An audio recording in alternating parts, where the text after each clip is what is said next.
Saludos, bienvenidos a la primera parte de la lección número 84 de nuestro curso de precálculo.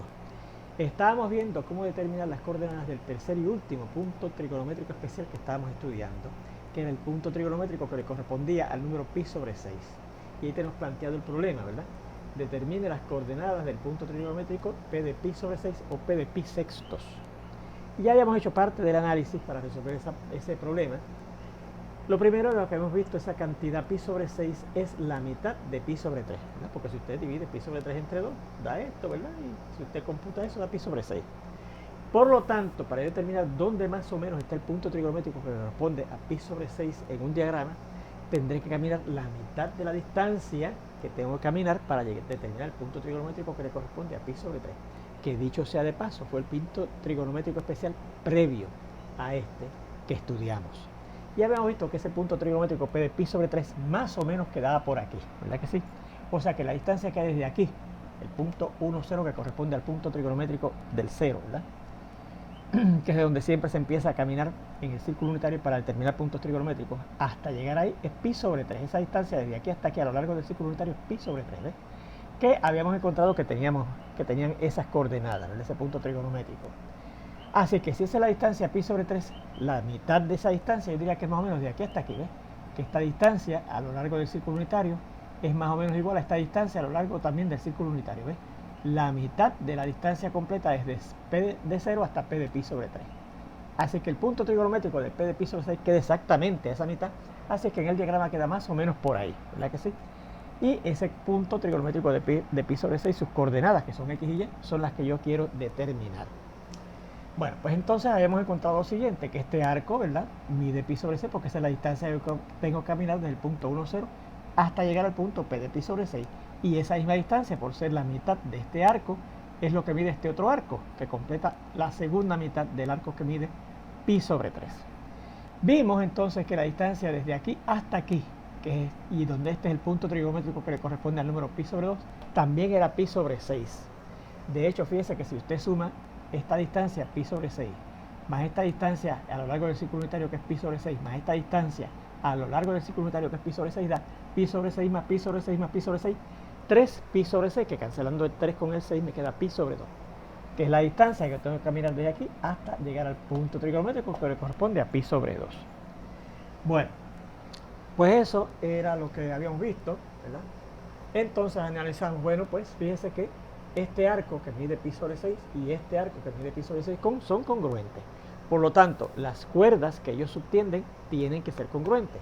O sea que este segmento directo que va desde A hasta P de pi sobre 6 es congruente con este segmento que va directo desde pi sobre 3 hasta B, ¿verdad? Por eso que los marcamos con dos rayitas, ¿verdad? Este segmento es congruente con este porque son cuerdas subtendidas por arcos congruentes en un círculo, ¿verdad?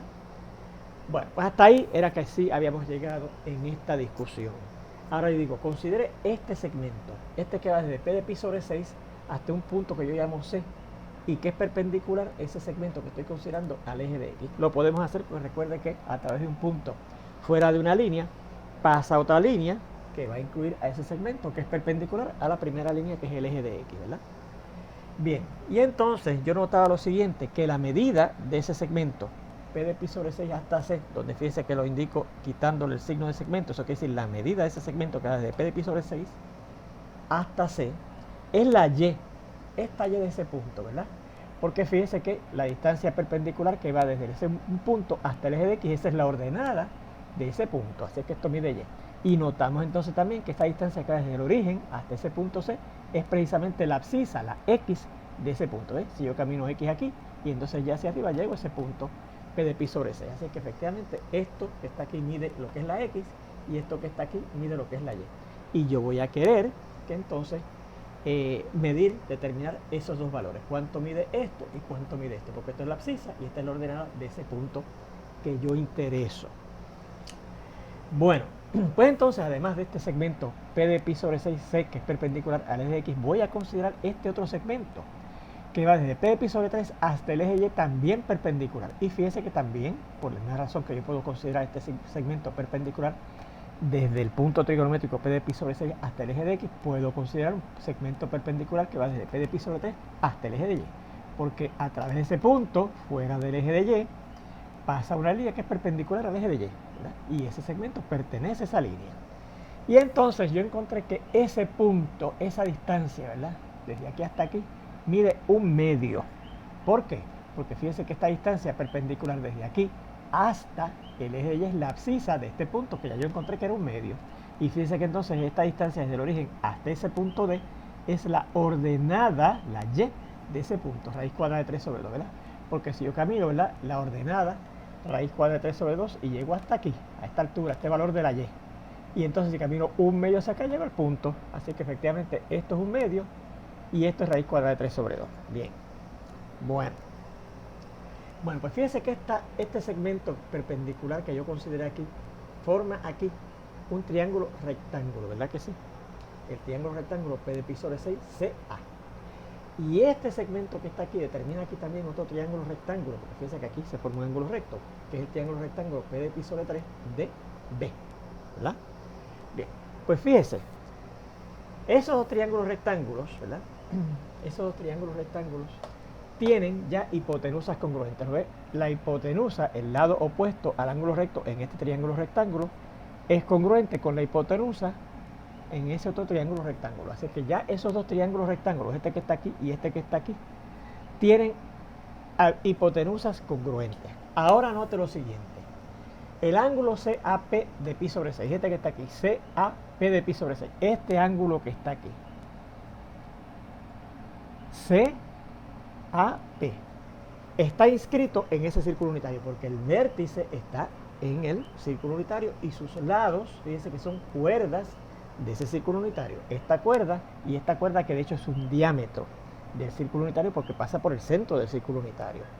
Bueno, pues al estar inscrito ese ángulo CAP, este que está aquí, en el círculo unitario, su medida es la mitad del arco que él intercepta. ¿Y cuál es el arco que él intercepta? Mire, este que va desde aquí, es donde empieza ese lado de ese ángulo CAP de pi sobre 6, hasta aquí, que es donde termina este otro lado de ese ángulo CAP de pi sobre 6, ¿verdad? Este arco que va desde aquí hasta acá. ¿Cuánto mide ese arco? Pues fíjense, si hubiese ido desde aquí, desde el punto 1, 0 hasta acá, medía pi completo, ¿verdad? Porque ya vimos que la distancia desde aquí hasta acá era pi, ¿verdad? En un análisis previo que hicimos. Pero entonces, fíjense que no es desde aquí hasta acá, sino desde aquí hasta acá. Así es que a pi habría que restarle pi sobre 6. Por lo tanto, la medida de ese ángulo CAP será la mitad de pi menos pi sobre 6. Mírenla aquí. La medida será la mitad de pi menos pi sobre 6, ¿verdad que sí? Note también que este otro ángulo, el DBP de pi sobre 3, DBP de pi sobre 3, este ángulo que está aquí, el DB pi sobre 3, también está inscrito en nuestro círculo unitario, porque fíjense que su vértice está en el círculo unitario, ese punto que está en el círculo unitario, y sus lados, mire, son cuerdas. Esta cuerda, que consideramos ahorita que era congruente a esta, y esta cuerda, que fíjense que es otro diámetro del círculo unitario. Pues si es un ángulo que está inscrito en el círculo unitario, su medida será la mitad del arco que él intercepta. ¿Y cuál es el arco que él intercepta? Mire, empieza aquí y termina acá. O sea, es este arco que va desde aquí hasta aquí. Así es que la medida de ese ángulo inscrito en el círculo unitario DBP de pi sobre 3 será la mitad de lo que mide este arco. ¿Y cuánto mide este arco? Pues mire, si hubiese sido desde aquí hasta acá, teníamos también otro semicírculo, porque fíjense que esto es un diámetro. Mediría también pi, la mitad de lo que mide el círculo unitario completo, ¿verdad? Pero no desde aquí hasta acá, sino desde aquí hasta acá. Así que a pi completo habría que restarle esta distancia, que es pi sobre 6. Así es que, por lo tanto, la medida de ese ángulo será la mitad de pi menos pi sobre 6. Mírenla aquí. La mitad de pi menos pi sobre 6. ¿Qué hemos visto entonces? Que este ángulo DBP de pi sobre 3, este que está aquí, DBP de pi sobre 3, mide esto. Y este ángulo CAP de pi sobre 6, CAP de pi sobre 6, también mide lo mismo. O sea que este ángulo que está aquí, al medir lo mismo que esto, son congruentes los dos, ¿verdad que sí? Pues fíjense que entonces hemos encontrado que esos dos triángulos rectángulos tienen la hipotenusa y uno de sus ángulos agudos congruentes. Y hemos visto desde geometría que si dos triángulos rectángulos tienen la hipotenusa y uno de los ángulos agudos congruentes, ellos son congruentes, ¿ok? Así que por lo tanto, y eso se llama el criterio hipotenusa ángulo agudo, ¿verdad? Así que luego, entonces por el criterio HA, hipotenusa ángulo agudo, de congruencia de triángulos rectángulos, el triángulo rectángulo P de pi sobre 6, CA, este triángulo rectángulo que está aquí va a ser congruente con este triángulo que está acá, P de pi sobre 3, DB, ¿ok? Son congruentes. Entonces, ¿verdad? Míralo ahí, el triángulo P de pi sobre 6, CA, va a ser congruente con el triángulo rectángulo PC, P de pi sobre 3, DB. Bueno, pues si esos dos triángulos son congruentes, sus partes correspondientes serán congruentes. Así que como consecuencia, este segmento P de pi sobre 3D, este segmento tiene que ser congruente con el que corresponde aquí, que es este, P de pi sobre 6C, ¿verdad? Porque este es el cateto más largo y este es el cateto más largo en este otro triángulo, ¿verdad? Este es el cateto más largo en este triángulo y este es el cateto más largo en este otro triángulo. Pues este segmento, que es uno de los catetos de ese triángulo rectángulo, va a ser congruente con este. O sea que lo que mide esto, que es Y, ¿verdad? Que es Y, es lo mismo que mide este cateto, que es un medio. O sea que la Y, que no es otra cosa que la ordenada del punto trigonométrico P de pi sobre 6 que yo intereso, mide un medio, ¿verdad que sí? Así que tenemos la Y. También este otro segmento, el DB, este que está aquí, que es el cateto más chiquito, pues por ser parte correspondiente con este cateto, el cateto más chiquito que este otro triángulo rectángulo que es congruente a él, serán congruentes, ¿verdad que sí? Este segmento, este cateto DB es congruente con el cateto CA. Así es que tenemos eso, ¿verdad? Es decir, que lo que mide DB, es decir, que lo que mide DB, que lo indicamos así, sin el signo de segmento, ¿verdad? Que dicho sea de paso será lo siguiente, mire, ¿cuánto mide DB? Pues fíjense, si fuera desde aquí a aquí la distancia, mediría 1, porque eso es un radio, pero no es desde aquí hasta aquí, sino desde aquí hasta aquí, o sea que al radio 1 hay que quitarle esta distancia de acá, para que me quede la medida de este de acá, ¿verdad que sí? Así que a 1 le tengo que quitar la medida de este, que habíamos dicho que era la raíz cuadrada de 3 sobre 2, la ordenada de este punto P de pi sobre 3, ¿verdad que sí? Así que 1 menos raíz cuadrada de 3 sobre 2, que es la medida de dB, ¿verdad? Repetimos, la medida de dB será 1 completo, menos esta distancia que es raíz cuadrada de 3 sobre 2, me queda esta medida, ¿verdad? Será igual a la medida de CA, pero la medida de CA, ¿verdad? Sería 1 menos la medida de esta, que es X, la abscisa del punto P de pi sobre 6, ¿verdad? 1 menos X, que eso es la medida entonces de el lado, el cateto sea en el otro triángulo rectángulo que tenemos ahí. Así que fíjense, tenemos esto que está aquí. Fíjense que esa es una ecuación que yo puedo resolver fácilmente para la X y encontraré de ahí cuánto mide la abscisa de nuestro punto trigonométrico P de pi sobre 6. Y resolviendo la ecuación marcada, obtenemos lo siguiente. Vamos a ver.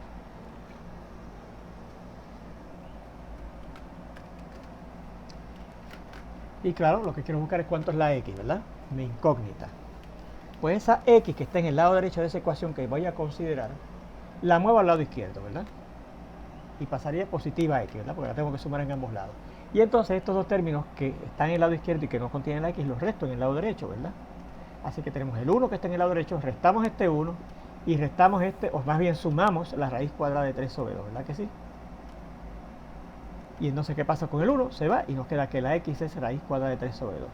Así que, por lo tanto, el punto trigonométrico que le corresponde al número P de pi sobre 6 tiene estas coordenadas. La X es la raíz cuadrada de 3 sobre 2 y la Y es un medio. Y ahí tendríamos finalmente las coordenadas de ese tercer y último punto trigonométrico especial que estamos estudiando en este artículo. Bueno, pues resumiendo, estudiamos 3 puntos trigonométricos, ¿verdad que sí? Que son precisamente P de pi sobre 6, que es el que queda por aquí, yo diría, más cerca del punto A, que es el 1, 0, ¿verdad? Tenemos el punto P de pi sobre 4, que queda más o menos por aquí, a la mitad de la distancia, desde aquí hasta P de pi sobre 2, ¿verdad? El P de pi sobre 4.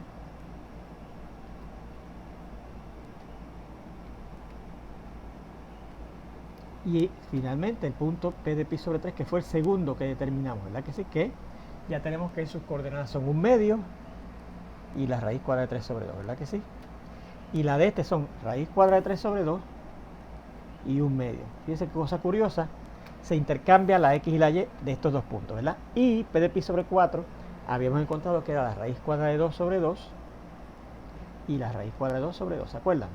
Así que vamos a poner esto en un cuadrito, porque eso es muy importante. Y si es muy importante en trigonometría, ¿qué quiere decir? Que usted debe memorizar las coordenadas de esos tres puntos trigonométricos muy especiales, ¿verdad? Y si no se los quiere memorizar, porque de hecho habría que memorizarlo para que usted no tenga que memorizar entonces esto que voy a ponerle, y si memoriza esto que tenemos aquí, que voy a poner ahora, no tiene que memorizar esto. Esto que tenemos aquí, que es a base de las coordenadas de esos tres puntos trigonométricos especiales, a base de las coordenadas de esos tres puntos trigonométricos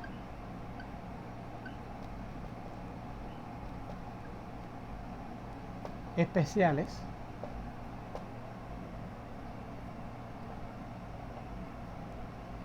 podemos completar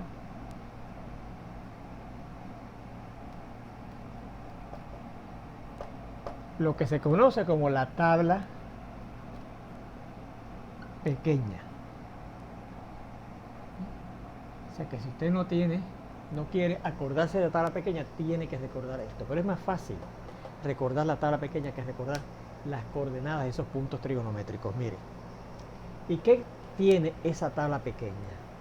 Pues mire, la tabla pequeña, igual que la tabla de los números cuadrantales, ¿se acuerda? Le da el valor de cierto número t. El valor de cierto número t. Y los números t que voy a considerar son estos tres: pi sobre 6, pi sobre 4 y pi sobre 3. ¿Okay?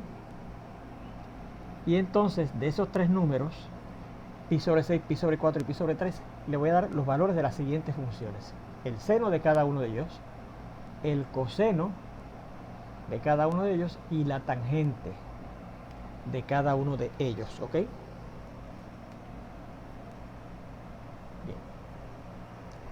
Bueno, pues recuerde, ¿cómo se definía el seno de cualquier número?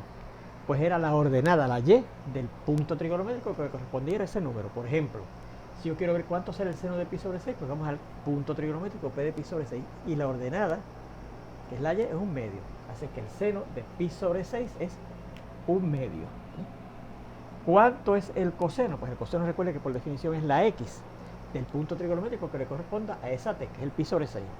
Y la x, la abscisa del punto trigonométrico que le corresponde a pi sobre 6, es raíz cuadrada de 3 sobre 2, pues ese es el valor del coseno del número pi sobre 6, ¿verdad que sí? ¿Cuál es la tangente? Bueno, la tangente, recuerde que es la adición de la y entre la x, ¿verdad que sí? Así que, o lo que es lo mismo, el seno entre el coseno, ¿verdad? Porque hay otra identidad, lo podemos ver de esa manera. La definición de la tangente, que es la y entre la x, o el seno entre el coseno, ¿verdad que sí?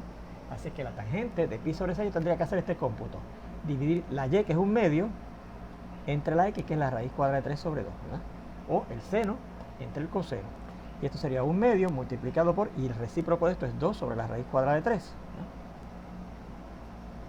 El 2 cancela y nos queda 1 sobre la raíz cuadrada de 3. Que si lo racionalizo, habría que multiplicar por la raíz cuadrada de 3 tanto el denominador como el numerador, y nos queda 1 por la raíz cuadrada de 3 en la raíz cuadrada de 3.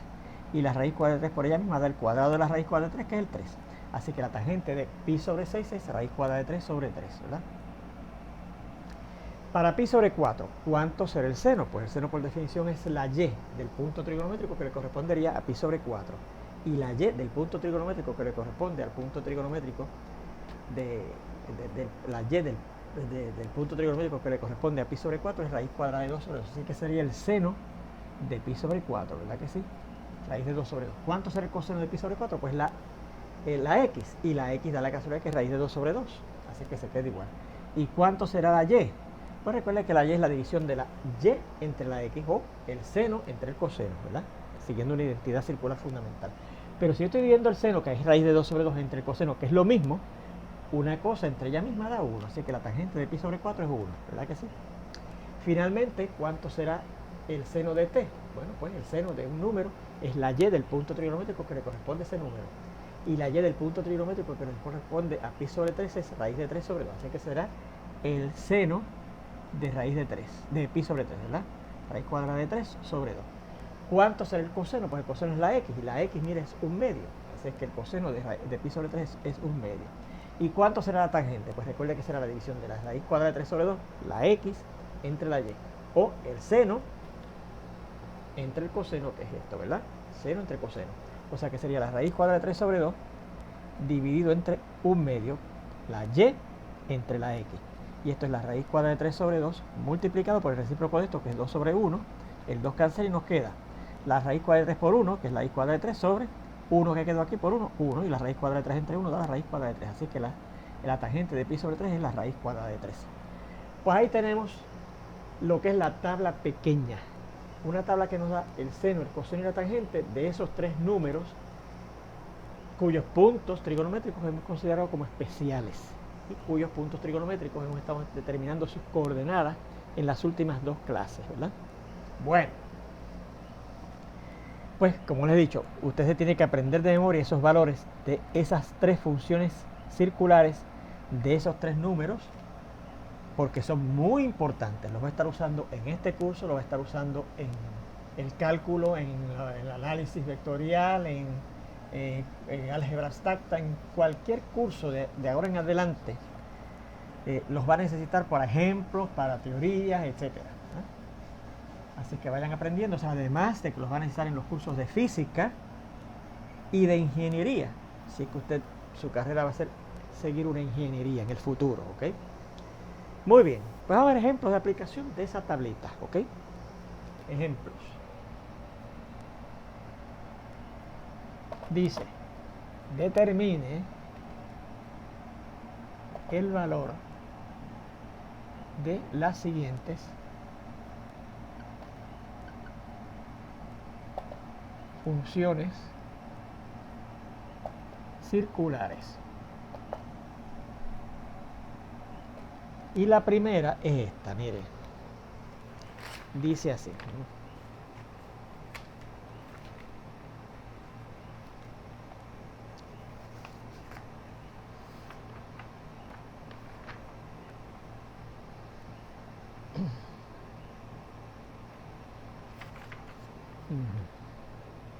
La secante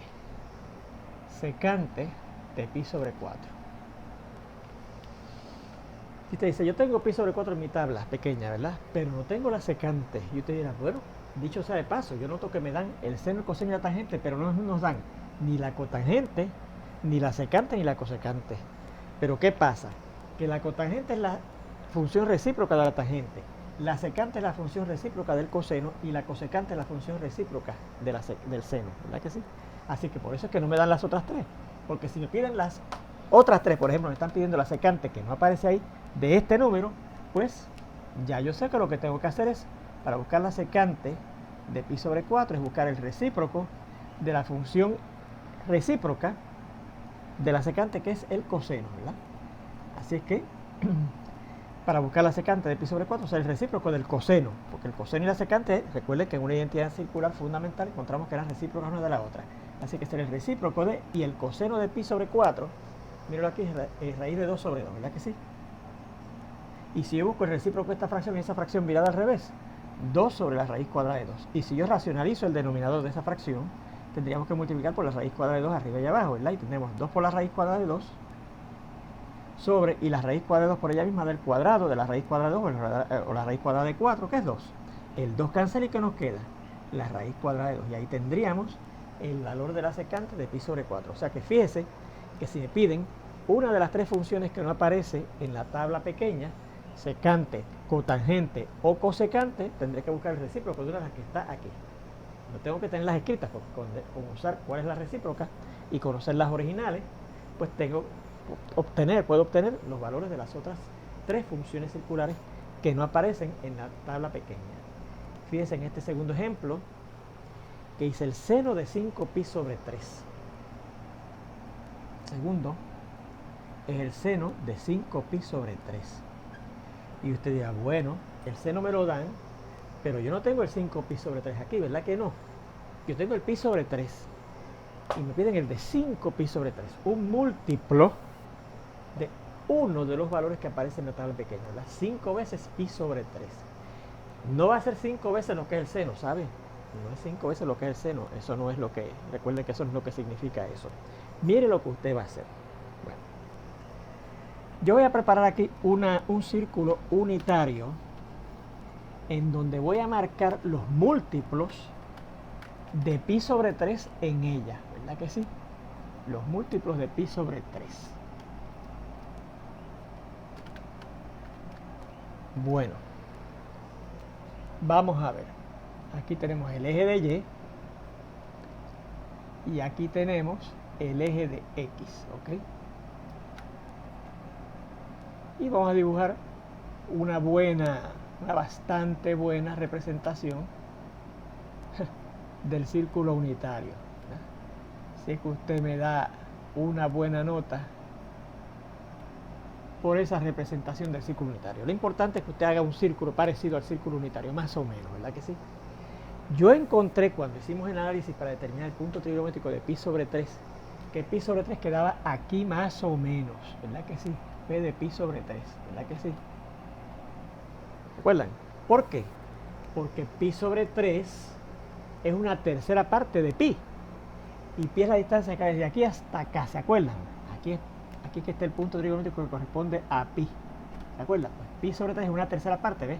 Si yo divido esta distancia en 3 pedazos, yo diría que la primera tercera parte queda aquí, la segunda tercera parte queda más o menos por aquí y la tercera parte queda ahí. Así que si aquí hay pi sobre 3 y aquí hay otra distancia pi sobre 3, la distancia desde aquí hasta aquí será pi sobre 3 más otro pi sobre 3, p de 2 pi sobre 3, ¿verdad que sí? P de 2 pi sobre 3. Y entonces, este p de pi sería p de 3 pi sobre 3, ¿verdad? Porque 1 pi sobre 3, 2 pi sobre 3, 3 pi sobre 3. Pero 3 pi sobre 3, el 3 cancela y le queda la pi, ¿verdad? Y si camino otra distancia, pi sobre 3, que caigo más o menos por aquí, pues aquí sería entonces 1 pi sobre 3, 2 pi sobre 3, 3 pi sobre 3, p de 4 pi sobre 3, ¿verdad que sí? Y si camino otra vez más o menos esa distancia, llego más o menos por aquí, aquí será p de 5 pi sobre 3, ¿verdad que sí?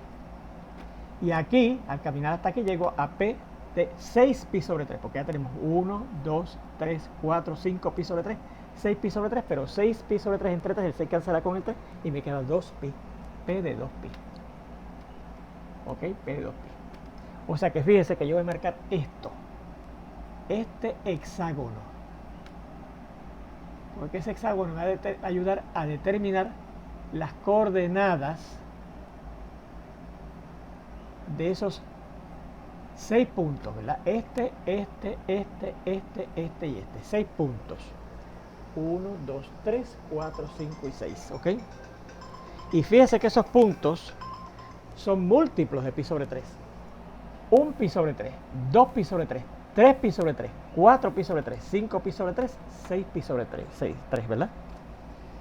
Y entonces, pues, en eso, pues nos quedamos para, en la segunda parte de esta lección, determinar las coordenadas. Ya yo sé, perdón, que las coordenadas de este, ¿se acuerdan? Era 1/2 raíz cuadrada de 3 sobre 2. ¿No? Esta la sé, pero vamos a ver cuáles son las de este, las de este, la de este, la de este y la de este. ¿Ok? Pero eso lo vamos a ver en la segunda parte de esta lección ya prontito. Hasta entonces.